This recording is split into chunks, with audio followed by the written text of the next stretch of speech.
Bismillahirrahmanirrahim. Assalamualaikum warahmatullahi wabarakatuh. Alhamdulillahi rabbil alamin. Alhamdulillahilladzi arsala rasulahu bil huda wa dinil haqq liyudhhirahu 'alad dini kullihi walau karihal musyrikun. Asyhadu an la ilaha illallah wahdahu la syarikalah wa asyhadu anna Muhammadan abduhu wa rasuluhu la nabiyya ba'dah. Allahumma shalli wa sallim wa barik ala Muhammadin wa ala alihi wa sahbihi ajmain. Usikum wa iyaya bitaqwallah faqad fazal muttaqun. Qala Allah ta'ala fi kitabihil karim, a'udzu billahi minasyaitonir rajim. Ya ayyuhalladzina amanu taqullaha haqqa tuqatih wa la tamutunna illa wa antum muslimun. Ayyuhal ikhwa wal akhwat, a'azzani Allah wa iyyakum ajmain. Alhamdulillah, pada subuh kali ini atau di pagi hari ini bagi saudara-saudara kita yang berada di Indonesia Timur, ya, kita tak henti-hentinya memuji Allah Subhanahu wa taala, bersyukur kepadanya atas segala nikmat dan limpahan karunia-Nya. Meskipun saat ini kami di Banda Aceh, ya, sebagian beberapa sudut-sudut kota, titik-titik dalam kota ini dan sekitarnya sedang mengalami musibah kebanjiran akibat hujan 2 hari kemarin. Namun alhamdulillah hari ini sudah tidak hujan dan mudah-mudahan semua yang banjir sudah bisa surut, ya, sehingga aktivitas warga bisa kembali normal.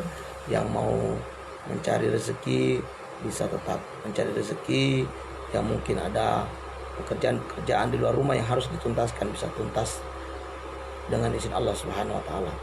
Semoga kita bisa bersabar dengan segala apa yang datang dari Allah berupa ujian dan tetap bersyukur atas segala keadaan. Alhamdulillah ala kulli hal, ya.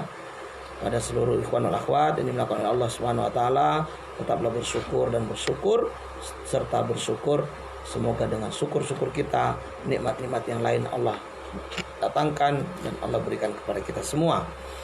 Salawat beriring salam semoga selalu tercurah kepada junjungan kita Nabi Muhammad sallallahu alaihi wasallam. Ayo ikhwal akhwat yang dimulakan oleh Allah Subhanahu wa taala, kembali pada subuh atau pagi hari ini kita melanjutkan pembacaan dan kajian kitab kita, yaitu 500 tanya jawab masalah jin, ya, dan sihir menurut pandangan Islam, karya Syekh Ridho Ali, ya, Abdullah Basyah. Hari ini kita masuk pada pertanyaan ke-79. Ya, tak terasa, alhamdulillah kita sudah masuki pertanyaan ke-70-an.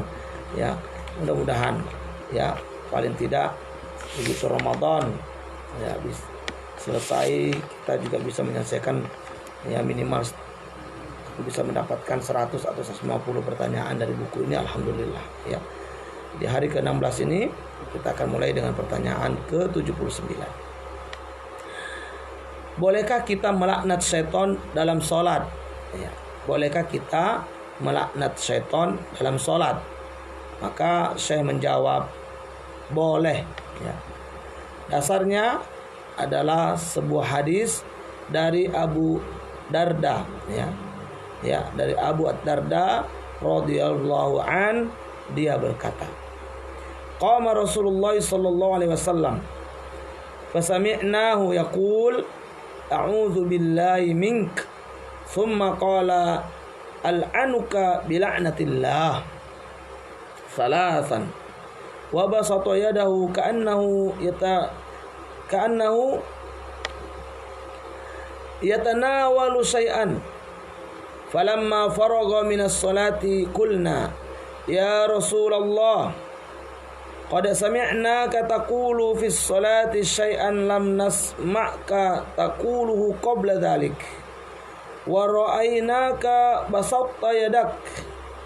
Qala inna aduwallahi iblis jaa bishihab min nari liyaj'alahu fi wajhi faqultu a'udzu billahi mink thalatha marrat thumma qultu al'anuka bila'natillahi tammah falam yastakhir thalatha marrat thumma aradtu akhdahu wallahi laula da'watu akhina Sulaiman la asbaha muthaqan yal'abu bihi wildanu ahlil Madinah. Ya. Rasulullah sallallahu alaihi wasallam berdiri di dalam salat. Ya.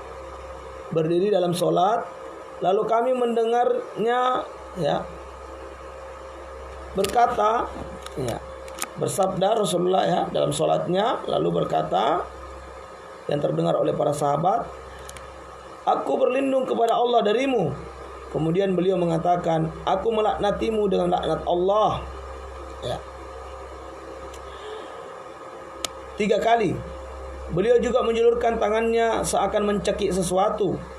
Ketika selesai sholat, kami bertanya, wahai Rasulullah, kami mendengar engkau mengucapkan sesuatu dalam sholat yang tidak pernah kami dengar sebelumnya. Kami juga melihatmu menjulurkan tangan. Beliau menjawab, sesungguhnya musuh Allah, iblis, datang membawa panah dari api dan hendak melemparkannya ke wajahku. Maka aku berkata, aku berlindung kepada Allah darimu 3 kali. Kemudian aku katakan, aku melaknatimu dengan laknat Allah yang sempurna. Aku mengucapkan itu 3 kali dan dia tidak juga mundur. Kemudian aku hendak menangkapnya. Demi Allah, andai bukan karena doa saudaraku Sulaiman, pasti iblis itu berada di pagi hari dalam kondisi terikat dan menjadi mainan anak-anak kota Madinah. Hadis riwayat Imam Muslim dalam sahihnya jilid 3 halaman 148. Kitab salat bab boleh melaknat syaitan dalam salat, berlindung daripadanya dan mengerjakan sedikit perbuatan dalam salat. Ini adalah lafaz Muslim, juga diriwayatkan oleh Ibnu Hibban dalam sahihnya jilid 8 halaman 446. An-Nasa'i dalam As-Sunan jilid 4 459. Kitab salat bab melaknat iblis dan memohon perlindungan kepada Allah darinya dalam salat. Juga Al-Baihaqi dalam Dalail An-Nubuwah jilid 8 halaman 157. Ya, hadis ini sahih ya. Insyaallah ikhwan wal akhwat yang dimuliakan oleh Allah. Jadi ketika kita salat ini boleh ya. Boleh kita melaknat seton ya, melaknat iblis bersama bala tentaranya ketika mengganggu dalam salat kita. Ini boleh sebagaimana yang terjadi pada Rasulullah sallallahu alaihi wasallam ya. Nah, selain hadis ini menjadi dalil pembolehan melaknat setan dan berlindung darinya ketika dia mengganggu, maka ya di sini juga menjadi sebuah pelajaran penting ketika sahabat ya, dalam hal ini Abu Darda ya, mendengar Rasulullah mengucapkan sesuatu yang mana sesuatu itu belum pernah terdengar sebelumnya selama Nabi sholat bersama para sahabat. Maka ya, lihat adab para sahabat, Masya Allah, dan lihat bagaimana para sahabat itu sangat ingin tahunya ya. Keinginan tahuan mereka itu luar biasa. Jadi mereka bertanya, ya Rasulullah, kami mendengar engkau mengucapkan begini dan begini, yang mana itu kami belum pernah dengar sebelumnya. Sebelum ini kami belum pernah dengar kalau kamu sholat, kalau engkau sholat wahai Rasulullah mengucapkan ini ya. Nah ini penting juga bagi seorang murid ya, adab ini, adab penting bagi seorang talib. Ketika seorang guru melakukan sesuatu atau ada orang lain melakukan sesuatu yang kita belum tahu itu ya, benar atau tidaknya, belum kita tahu itu atau kita baru dengar hal itu, jangan langsung vonis itu salah, itu sesat, itu batil ya. Tapi hendaknya kita bertanya kepada orang tersebut, kami melihat engkau melakukan ini dan itu yang kami belum pernah melihatnya sebelumnya ya, dari siapapun ya. Mungkin ada penjelasan yang bisa Anda jelaskan kepada kami. Nah ini penting ya ikhwah wal akhwat yang dimuliakan oleh Allah ya. Jadilah ya thalib yang beradab, yang banyak bertanya, bukan untuk banyak menghakimi ya.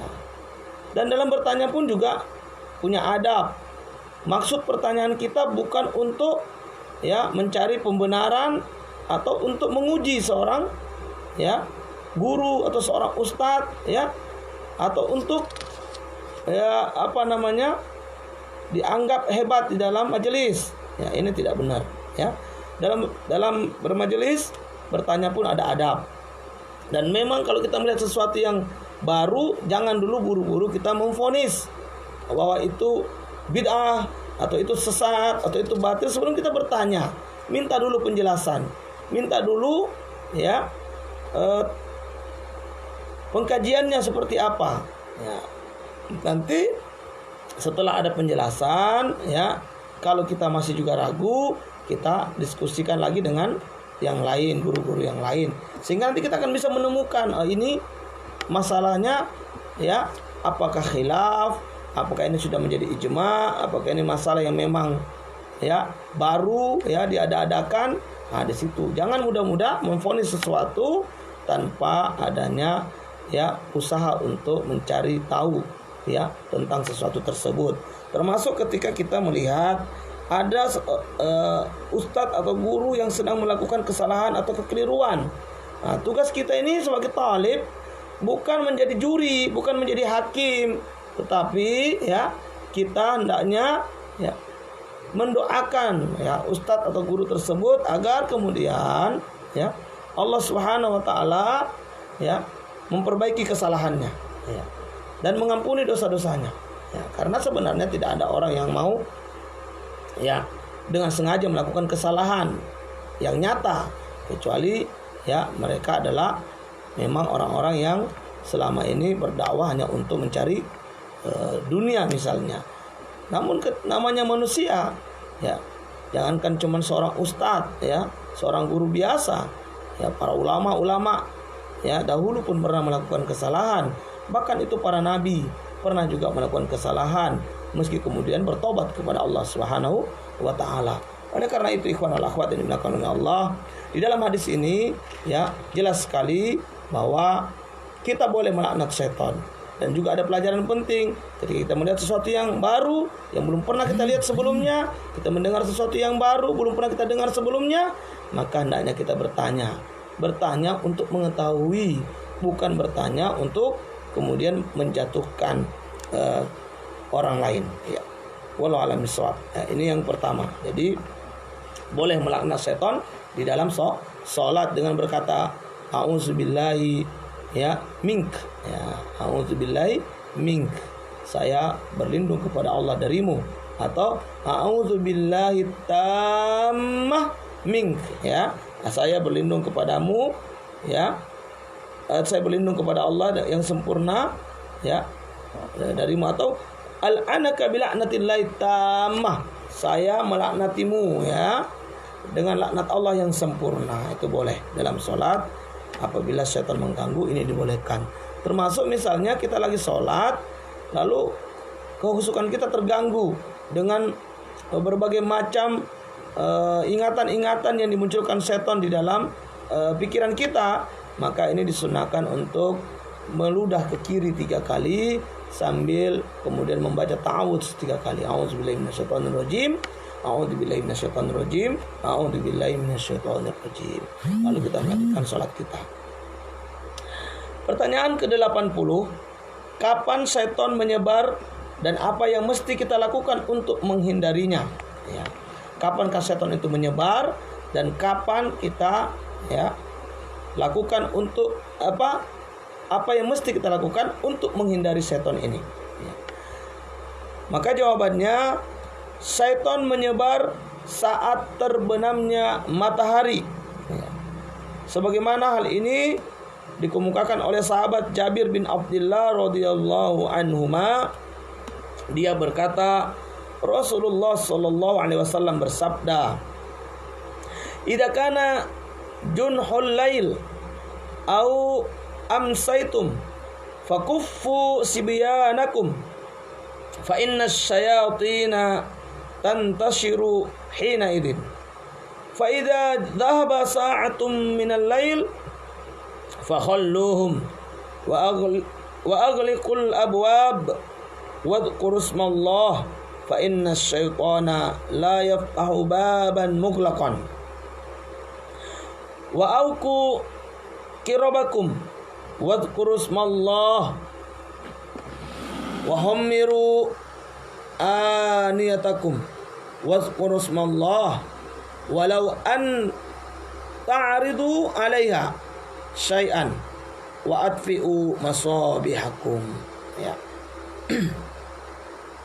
Jika malam hari telah tiba atau kalian berada di petang hari, maka laranglah anak-anak kecil kalian keluar rumah. Ya. Karena saat itu setan sedang keluar dari sarangnya. Jika petang hari sudah lewat, maka biarkan mereka keluar. Ya. Tutuplah pintu-pintu rumah dan jangan lupa mengucapkan bismillah. Karena setan tidak membuka pintu yang tertutup. Ikatlah geriba tempat minum dari kulit kalian dan jangan lupa mengucap bismillah. Tutuplah bejana-bejana meski hanya dengan suatu ranting yang ditaruh di atasnya. Jangan lupa mengucap bismillah dan matikanlah lampu-lampu kalian. Hadis riwayat Al-Bukhari dalam Fathul Bari jilid 10 halaman 88 dan Muslim jilid 3 nomor hadis 1595. Ya. Ikhwal akhwat ini dimuliakan oleh Allah. Hadis ini menjelaskan bahwa terbenamnya matahari adalah waktu menyebarnya seton-seton dan mereka keluar dari sarangnya. Hadis ini juga menunjukkan perkara-perkara penting. Di antaranya kita harus melarang anak kita keluar rumah saat matahari sudah terbenam. Perintah menutup pintu-pintu rumah, mengikat mulut geriba, yaitu wadah air yang terbuat dari kulit, dan perintah menutup bejana-bejana. Ketika mengikat atau menutupnya harus dengan membaca bismillah. Sebelum tidur kita diperintahkan memadamkan lampu-lampu dan kita harus waspada terhadap tikus karena tikus bisa mendatangkan mara bahaya bagi seluruh penghuni rumah. Ikhwan wal akhwat ini dimuliakan oleh Allah Subhanahu wa taala. Ya. Jadi syaitan itu menyebarnya adalah dikala terbenam matahari, ya, atau dimulai dari akan masuknya waktu maghrib, ya. Maka di waktu-waktu seperti ini, ya, ada beberapa hal yang harus kita lakukan, yaitu yang pertama, ya, menyuruh seluruh anak-anak kita untuk masuk ke dalam rumah, ya. Anak-anak jangan lagi bermain, ya, menjelang maghrib, ya, sampai, ya, terbenam matahari, sampai kemudian setelah 1 jam kemudian barulah boleh kembali beraktivitas. Ya, ini yang pertama, anak-anak masukkan ke rumah. Kemudian tutuplah pintu-pintu, tutuplah jendela-jendela, dan jangan lupa dalam menutupnya membaca bismillah. Kenapa? Karena pintu yang tertutup yang kita bacakan bismillah itu tidak akan bisa dibuka oleh syaitan. Syaitan tidak mampu membuka pintu-pintu yang sudah tertutup dengan menyebut nama Allah Subhanahu wa taala. Kemudian yang lain adalah kita diperintahkan juga untuk menutup tempat-tempat air kita, bejana-bejana, ya, tong-tong air dan sebagainya, walau hanya dengan sebatang ranting kecil. Tapi jangan lupa membaca bismillah, ya. Nah, ini adalah menjadi, ya, hal-hal yang perlu kita perhatikan. Walau sederhana tapi sangat bermanfaat, ya. Tidak sedikit khususnya anak-anak kecil, ya, adik-adik bayi, ya, atau anak-anak balita ini mengalami bahasanya itu keteguran atau kesambet atau kata orang Aceh meramput, ya. Itu di saat-saat mereka keluar rumah menjelang maghrib ini, ya. Sehingga terbenam matahari ini adalah biasanya menjadi sasaran dari setan yang sedang berkeliaran tadi. Maka itu kenapa kita disuruh, ya, memasukkan anak-anak ke dalam rumah dan menutup pintu serta jendela. Agar apa? Anak-anak kita terhindar, terjaga dari gangguan-gangguan setan ini, ya. Kecuali bagi yang mau pergi sholat maghrib, ya tidak masalah keluar rumah dengan membaca doa Bismillahirrahmanirrahim, ya, la haula wala quwata illa billah, ya. Ya, bismillahirrahmanirrahim, Allahi la haula wala quwata illa billah. Maka dengan doa ini insyaallah ada malaikat yang akan menjaga kita, ya, sehingga kita tidak akan mengalami gangguan. Nah, namun jika tidak ada kepentingan, maka hendaknya segera masuk ke rumah. Dan dianjurkan juga untuk memadamkan lampu di saat kita ingin tidur malam. Ini ketika lampu adalah masih menggunakan lampu-lampu pelita ataupun lampu-lampu yang lain yang mudah untuk disenggol oleh sesuatu dan bisa menyebabkan kebakaran, ya. Dan waspada terhadap tikus, ya. Tikus ini, ya, paling banyak dijadikan media oleh setan untuk mencelakakan manusia, ya, yang menyebabkan terjadinya kebakaran. Nah, maka ini kita harus waspadai. Nah, ini pertanyaan yang kedua atau yang ke-80 dalam kitab ini, bahwa setan itu menyebar pada waktu-waktu, ya, terbenam matahari. Pertanyaan selanjutnya, pertanyaan ke-81. Di manakah setan tinggal dalam rumah kita? Ya, ini kan banyak itu yang mengatakan, Ustadz, saya kok ya nggak nyaman ya di rumah saya. Seperti ada sesuatu yang lain gitu, ya. Seperti ada orang lain. Ya, kadang-kadang kalau saya sendiri terasa kayak ada yang mengintip, ya, atau kayak ada orang yang, ya, mendekat gitu. Tapi kalau ditengok nggak ada, Ustadz. Nah, itu gimana kira-kira? Ya, nah, maka kita lihat apakah ada setan dalam rumah, ya. Maka dijawab oleh beliau Syekh Ridha Abdullah Basha dengan sebuah riwayat hadis dari Abu Talha radhiyallahu an dari Nabi sallallahu alaihi wasallam. Beliau bersabda, la tadkhulul malaikatu baitan fihi kalbun wala suratun. Para malaikat tidak masuk rumah yang di dalamnya terdapat anjing maupun patung. Hadis riwayat Al-Bukhari dalam sahihnya kitab awal mula penciptaan, bab apabila seseorang dari kalian mengucapkan amin, dan juga malaikat di langit, ya. Nomor hadis 3225. Dan Imam Muslim kitab pakaian dan perhiasan, nomor hadis 2106. Ya. Patung, ya, karena yang demikian adalah kemaksiatan yang keji. Sebab kita menandingi Allah dalam menciptakan makhluk. Perhatikan itu. Kenapa malaikat enggan masuk ke rumah yang ada patung? Karena patung ini, ya, seolah-olah kita ingin menyaingi Allah, menandingi Allah dalam penciptaan. Maka kenapa patung itu menjadi tidak disukai oleh para malaikat? Ya. Karena patung itu kan mirip dengan, ya, misalnya benda yang ditiru. Misalnya manusia, ya, mirip dengan manusia yang dibuatkan patung itu, ya. Maka ini dianggap menandingi Allah dalam penciptaan, sehingga malaikat tidak suka kepada rumah-rumah yang ada patung. Malaikat tidak akan masuk, ya. Adapun anjing, karena sering memakan barang najis. Di sisi lain, sebagian anjing adalah jelmaan setan, sementara malaikat adalah lawan setan. Juga karena anjing mempunyai bau busuk dan para malaikat membenci bau-bau yang tidak sedap. Maka karena itulah malaikat tidak memasuki rumah yang ada anjing dan patungnya. Setan juga menyukai tempat-tempat yang tidak dihuni manusia, seperti lapangan dan tanah kosong. Sebagian setan ada yang menempati tempat sampah dan kotoran, dan di antara mereka ada pula yang tinggal bersama manusia. Setan juga menempati toilet, kamar mandi, serta tempat-tempat yang penuh barang najis dan kotoran. Setan juga menyukai bau-bau yang tidak sedap dan menyukai kandang unta, sebagaimana disebutkan dalam Sahih Muslim. Ikhwan wal akhwat yang dimuliakan oleh Allah Subhanahu wa taala, ya. Jadi di mana setan bertempat di rumah, yaitu di rumah-rumah yang terdapat patung dan anjing padanya, ya.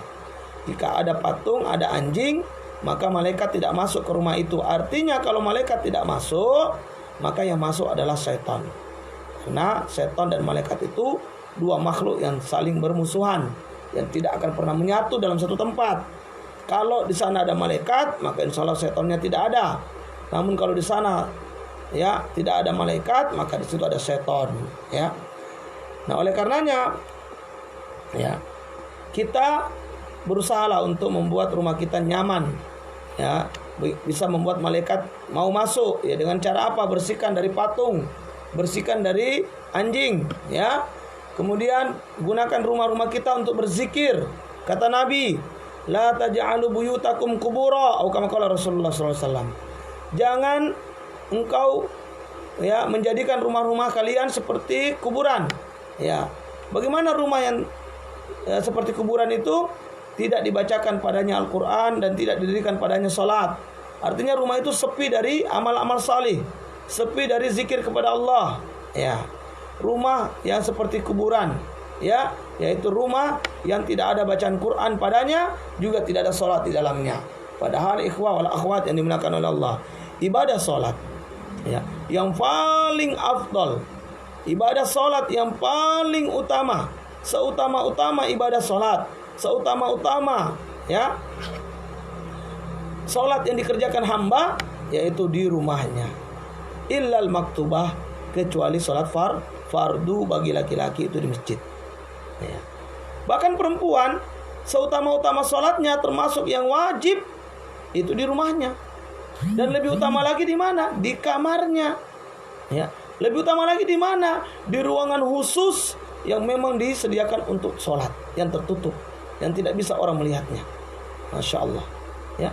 Jadi sholat terbaik itu di rumah, kecuali yang fardu bagi laki-laki di masjid. Ya. Maka jangan biarkan rumah kita kosong dari zikir kepada Allah, tidak ada sholat. Kerjakan sholat-sholat sunnah di rumah. Misalnya rumah kita dekat dari masjid, bertetangga dengan masjid, maka lakukan qobliyah dan ba'diyahnya di rumah. Ya. Ya, ba'diyah zuhur, qobliyah zuhur, ba'diyah zuhur, ya. Kemudian ba'diyah maghrib, ya, ba'diyah isya, ya, qobliyah subuh, ya. Ini lakukan di rumah. Itu lebih afdal. Salat duha di rumah, ya. Salat malam di rumah, ya.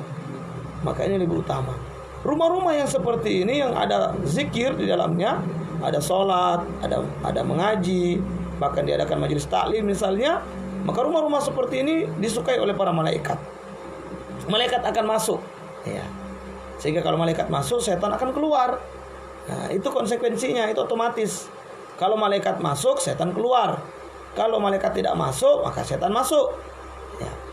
Maka ikhwati fillah yang dimuliakan oleh Allah Subhanahu wa taala, jika kita merasa ada yang aneh di rumah kita, sering terlihat seperti ada bayangan yang melintas, atau ada gangguan-gangguan berupa benda-benda yang bergerak sendiri, pintu yang tertutup sendiri atau diketuk dan sebagainya, itu pertanda ada setan yang usil.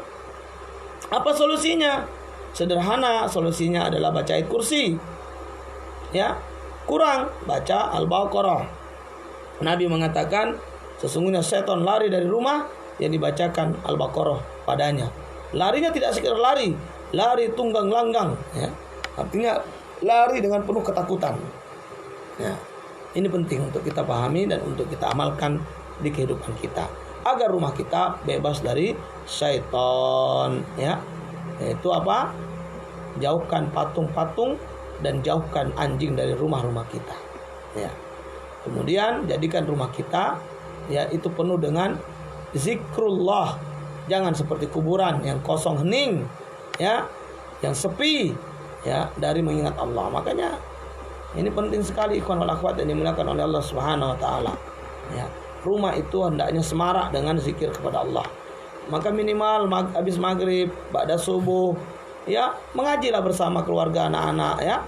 Ajak anak-anak kita murojaah hafalannya, ya. Bagi yang belum lancar bacaannya dituntun untuk membacanya, ya, bersama-sama. Ya, alangkah indahnya keluarga yang selalu mau bersama-sama mengkaji kitab Allah, ya, Al-Qur'anul Karim. Nah, kemudian setan juga suka itu tempat-tempat seperti lapangan dan tanah kosong, ya. Itu suka dia, ya. Kemudian setan suka juga tempat sampah dan kotoran. Nah, makanya di rumah jangan jorok, ya. Di rumah jangan jorok. Kamar-kamar kita jangan jorok. Ini banyak sekali nih, ya, khususnya anak-anak kosan kadang-kadang, ya, Masya Allah, itu tempatnya jorok, ya, kamarnya tidak rapi, ya, ini mengundang setan.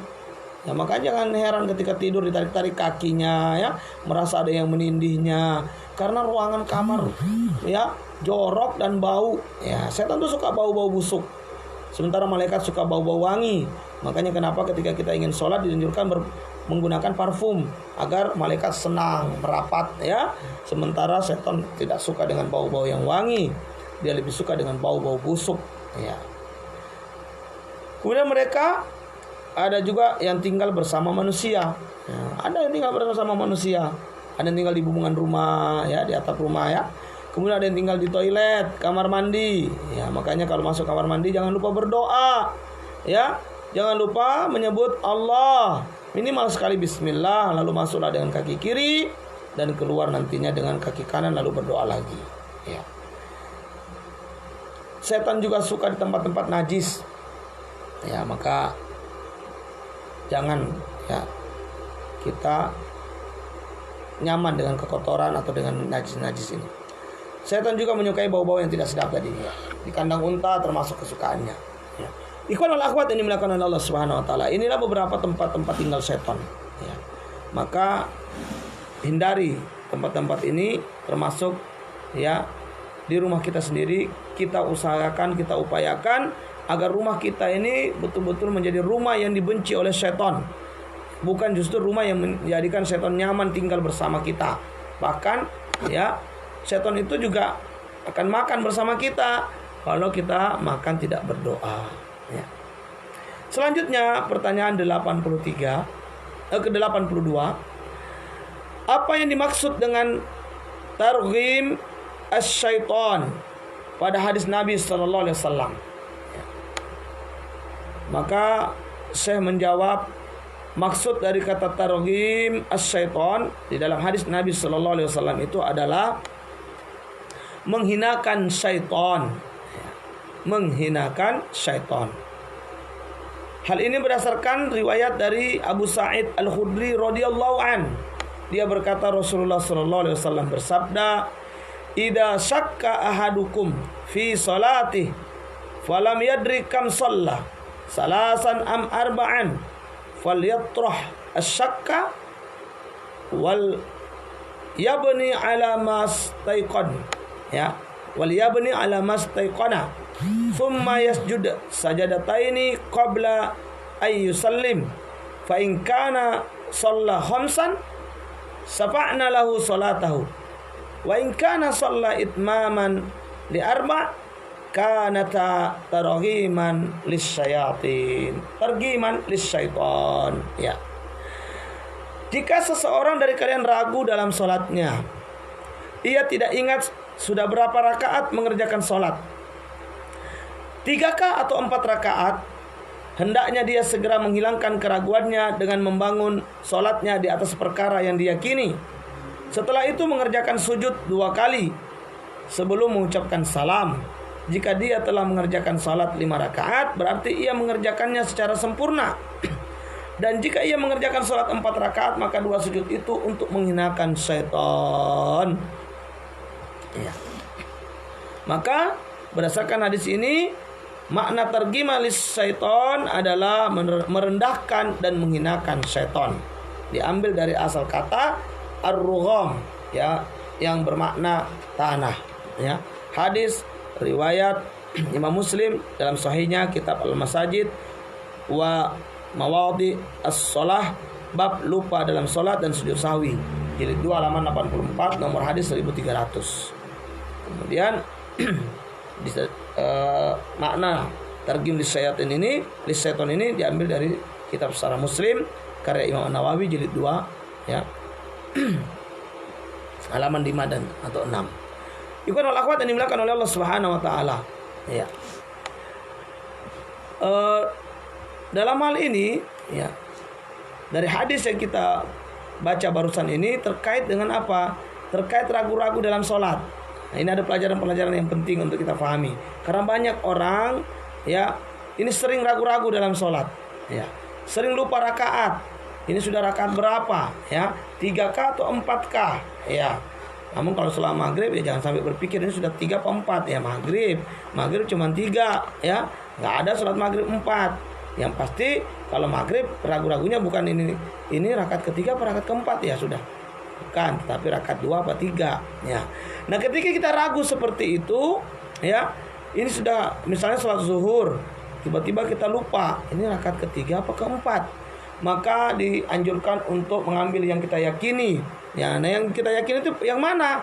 Ya, ambillah yang paling sedikit jumlahnya dari 2 hal tadi. Misalnya antara ini rakaat ketiga atau rakaat keempat, maka kita memilih rakaat ketiga.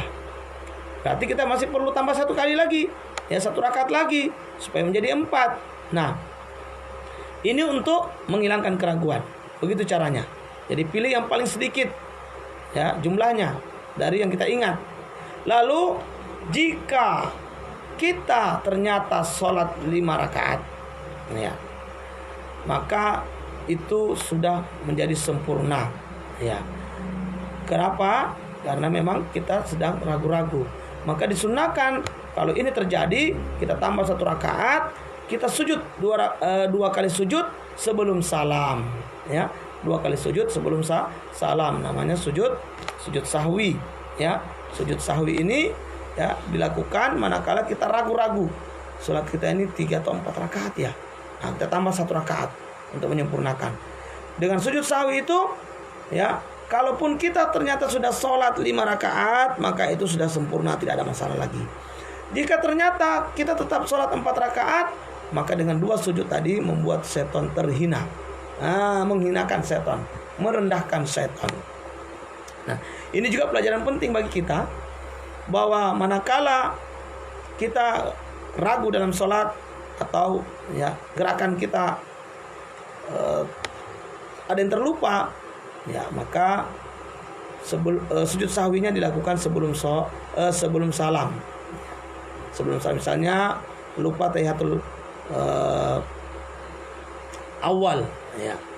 Sementara kita sudah berdiri, ya, baru kita ingat, maka kalau sudah berdiri lanjutkan saja, tidak perlu duduk lagi, ya. Lain halnya kalau kita baru akan bangkit lalu ada yang mengingatkan, ya, subhanallah, dan kita teringat belum tahiyatul awal, maka kita duduk kembali dan melakukan tahiyatul awal. Namun jika sudah terlanjur berdiri tegak, maka ini tidak perlu lagi, ya, bertahiyatul awal, ya, langsung lanjutkan sholat. Dan sebelum salam kita sujud 2 kali sujud, yaitu sujud sahwi, untuk membayar kekurangan dari tahiyatul awal tadi, termasuk juga kekurangan rakaat dan sebagainya. Ini dengan sujud sahwi. Adapun misalnya kita sholat, lalu kita sudah salam, assalamualaikum warahmatullahi wabarakatuh, assalamualaikum warahmatullahi wabarakatuh, ya. Ketika sudah salam baru teringat atau ada yang mengingatkan kepada kita, ya, apa? Akhi, ukhti, afwan, antum sholat zuhur kan? Iya. Tadi kok baru 3 rakaat? Oh iya, Anda usah ngeyel.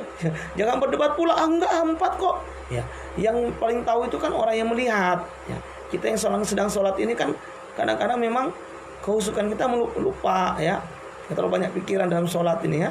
Nah, yang melihat itu saudara kita misalnya. Nah, ketika dia mengatakan Anda baru 3 rakaat, ya sudah, bangkit terus, ya. Lalu takbir kembali, tambah 1 rakaat. Ya, lanjutkan, tambah 1 rakaat. Tidak usah berdebat. Setelah tambah 1 rakaat, kemudian baca tahiyatul akhir, salam ke kanan dan ke kiri. Setelah salam sujud 2 kali, sujud sahwi, ya. Kalau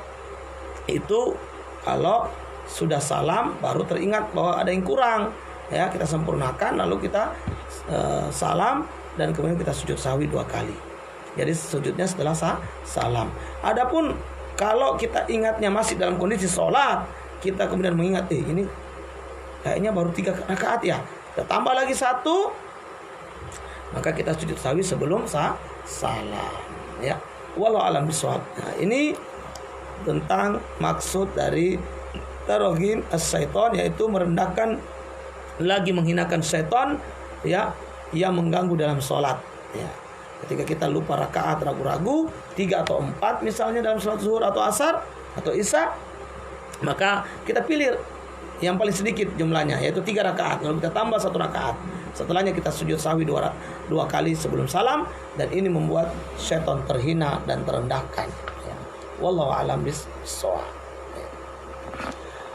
Selanjutnya pertanyaan terakhir pada pagi, ya, kali ini, yaitu pertanyaan ke-83. Apa dalilnya bahwa syaitan takut kepada Umar bin Khattab radhiyallahu an? Apa dalilnya bahwa syaitan takut kepada Umar bin Khattab radhiyallahu an? Dalilnya adalah sebagaimana dijawab oleh Syekh, yaitu dari sahabat Buraidah radhiyallahu an, dia berkata, kharaja Rasulullah sallallahu alaihi wasallam fi ba'di maghazihi Falamman sarafa ja'at jariyatun sauda faqalat ya Rasulullah inni kuntu nadartu in raddakallahu saliman an adriba baina yadaik bid-duffi wa ataghanna. Faqala laha Rasulullah sallallahu alaihi wasallam in kunti nadarti fadribi wa illa fala. Faja'alat tadribu fadakhala Abu Bakrin wa hiya tadribu. Summa dakhala Aliyun wa hiya tadribu. Summa dakhala Utsmanu wa hiya tadribu. Summa dakhala Umar fa alqatid duf tahta istiha. Summa qa'adat alaihi. Faqala Rasulullah sallallahu alaihi wasallam inna syaitana la yakhafu minka ya Umar. Inni kuntu jalisan wa hiya tadribu. Fadakhala Abu Bakrin wa hiya tadribu. Summa dakhala Aliyun wa hiya tadribu. Summa dakhala Utsman wa hiya tadribu. Falamma dakhalta anta ya Umar alqatid duf. Ya, Masya Allah ya. Rasulullah SAW pergi pada salah satu peperangan. Ketika beliau kembali pulang, datanglah seorang budak wanita hitam kecil dan berkata, wahai Rasulullah, dulu aku bernazar, jika Allah mengembalikanmu dalam keadaan selamat, aku akan menabur rebana di hadapanmu dan bernyanyi. Maka Rasulullah SAW berkata kepadanya, jika engkau memang sudah bernazar, maka lakukanlah. Tapi jika tidak, maka tidak perlu. Budak kecil itu pun menabur rebananya. Kemudian masuk Abu Bakar dan dia tetap menabur rebananya. Lalu Ali bin Abi Thalib masuk dan dia tetap menabur rebananya. Kemudian Utsman bin Affan masuk dan dia tetap menabuh rebananya. Dan terakhir ketika Umar bin Khattab masuk, dia langsung meletakkan rebana di bawah pantatnya, lalu mendudukinya. Maka berkatalah Rasulullah sallallahu alaihi wasallam, sesungguhnya setan terus menabur rebana. Kemudian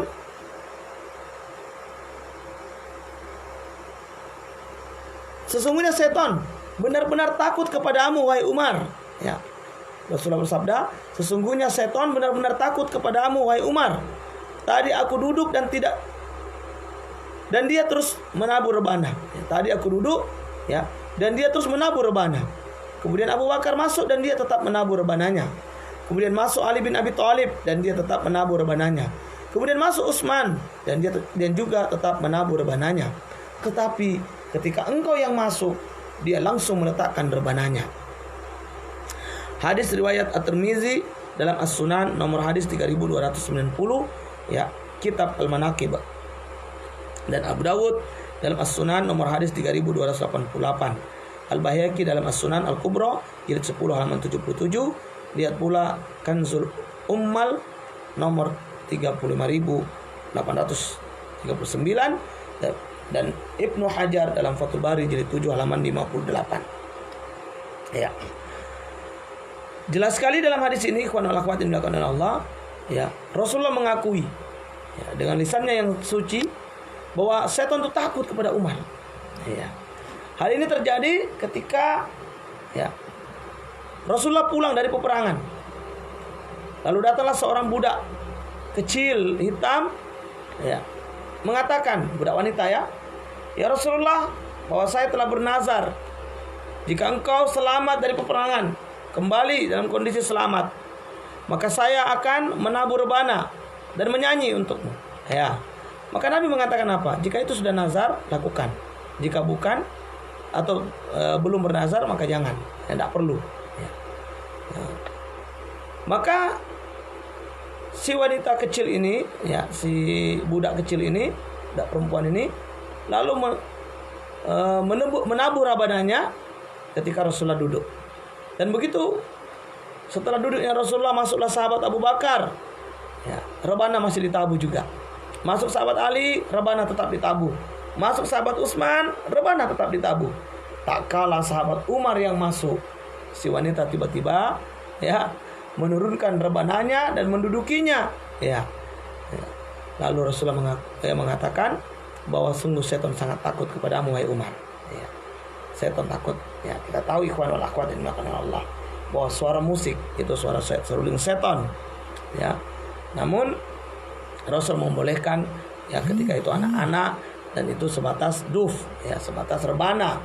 Itu dibolehkan, dan itu dilakukan saat-saat tertentu seperti saat adanya kegembiraan di hari-hari raya, adanya tamu-tamu agung, ya, Rasulullah kan tamu agung, ya. Kemudian adanya walimah, ya, walimah itu dibolehkan, ya, dibolehkan. Jadi tidak semuanya juga tidak boleh, ya. Apa yang memang dibolehkan, ya kita juga jangan terlalu, ya, menjadi ganas, ya, menjadi insan-insan kaku, insan-insan yang ekstrim, ya. Ya, apa yang dibolehkan, ya kita harus ya, berlapang dada. Oh, itu memang dibolehkan, ya, rebana itu dibolehkan, ya, dan itu juga menghasilkan musik, ya, menghasilkan musik. Jadi jangan terlalu kaku dengan apa yang ada, lengkapi baca seluruh riwayat supaya kita juga tidak menjadi orang-orang yang mudah menyesatkan orang lain hanya karena persoalan-persoalan yang masih khilaf, ya. Wallahu a'lam bishawab, ya. Intinya bahwa dalam kejadian ini jelas sekali, ya, seorang budak wanita itu, ya, bermain rabana, ya, di depan Rasulullah, sahabat mulia Abu Bakar, sahabat mulia Ali bin Abi Thalib, sahabat mulia Utsman bin Affan, dan hanya berhenti ketika sahabat Umar masuk. Yang menunjukkan bahwa apa? Syaitan takut kepada Umar bin Khattab radhiyallahu anhu. Dari riwayat lain, yaitu dari Sa'ad bin Abi Waqqas radhiyallahu anhu, dari Nabi sallallahu alaihi wasallam, beliau bersabda, ya ibnal Khattab, walladzi nafsi biyadihi, ma laqiyaka syaitan salikan fatjan illa salaka fatjan ghaira fajjika. Wahai Ibnu Khattab, ya, wahai Ibnu Khattab, demi Rabb yang jiwaku dalam genggaman tangannya, tidaklah setan menjumpaimu melewati suatu jalan kecuali ia akan melewati jalan lain, bukan jalan yang engkau lewati. Hadis riwayat As-Sahihon, Al-Bukhari nomor hadis 6085 dan Muslim nomor hadis 2396. Ya, jelas, ya, bahwa sahabat Abi Waqqas, ya, mengatakan Nabi pernah bersabda kepada Umar bin Khattab, wahai Umar bin Khattab, sesungguhnya, ya, demi Rabb yang jiwaku berada dalam genggamannya, ya, bahwa sesungguhnya setan itu, ya, tidaklah kamu, ya, melewati satu jalan dan kamu bertemu dengan setan kecuali setan itu akan mencari jalan lain, ya. Dia akan melari, ya, dia akan cari jalan lain, tidak mau meniti jalan yang sedang ada Umar berjalan padanya, ya. Masya Allah, ya, ini keutamaan sahabat Umar radhiyallahu anhu, ya. Kenapa? Karena memang beliau ini, subhanallah, imannya sangat kokoh, ya, imannya sangat kokoh dan mentalnya luar biasa. Tidak ada mental sahabat yang seberani Umar, ya, luar biasa. Saat hijrah, kita tahu bahwa kaum muslimin saat itu ketika hijrah banyak yang melakukan hijrah secara diam karena, ya, takut untuk kemudian dikejar oleh musuh, ya, dihalang-halangi lagi oleh musuh dari kalangan Quraisy, musyrik Quraisy saat itu. Namun lihat Umar, ya, Umar dengan mentalitas laki-laki sejati, ya, mentalitas pejuang yang tidak pernah takut kepada makhluk, ya, hanya takut kepada Allah. Lihat apa yang dia katakan, ya, bahwa wahai kaum musyrikin, besok Umar mau berhijrah, ya, siapa yang ingin anaknya menjadi yatim, istrinya menjadi janda, ya, atau kehilangan anak kesayangannya, ya, jumpai Umar, ya, di balik lembah. Besok Umar mau hijrah. Subhanallah, tidak ada satupun yang berani dari kaum Quraisy ketika itu. Ya, apalagi kita tahu pemuda-pemuda Quraisy itu juga pemuda-pemuda yang sudah terbiasa dengan perang, ya. Namun saat Umar mengatakan hal itu, mereka semua ciut nyalinya, ya. Nah, sehingga setan pun kita lihat ciut juga ternyata menghadapi Umar, ya. Masya Allah, masya Allah, ya. Ini pertanda kalau iman kita kuat, kokoh, setan akan takut, ya. Namun jika iman kita penuh keraguan-raguan, iman kita lemah, iman kita, ya, selalu dalam standar biasa-biasa saja, ya, bahkan menurun setiap harinya ya, karena dosa-dosa dan maksiat, maka setan akan menjadi berani. Bahkan saking beraninya dia berani melecehkan kita. Ya, ada orang ya sampai hari ini yang masih terus diganggu setan. Dibisik-bisik untuk murtad, dibisik-bisik untuk berkata buruk kepada Allah. Nauzubillah. Nah, ini karena apa? Lemahnya iman. Ya, ini juga faktor lemahnya ilmu. Ya, iman akan kokoh dengan ilmu. Ya. Maka pentingnya ilmu, ikhwan wal akhwat, ini dimuliakan oleh Allah Subhanahu wa taala. Tapi janganlah belajar ilmu tanpa guru. Ya.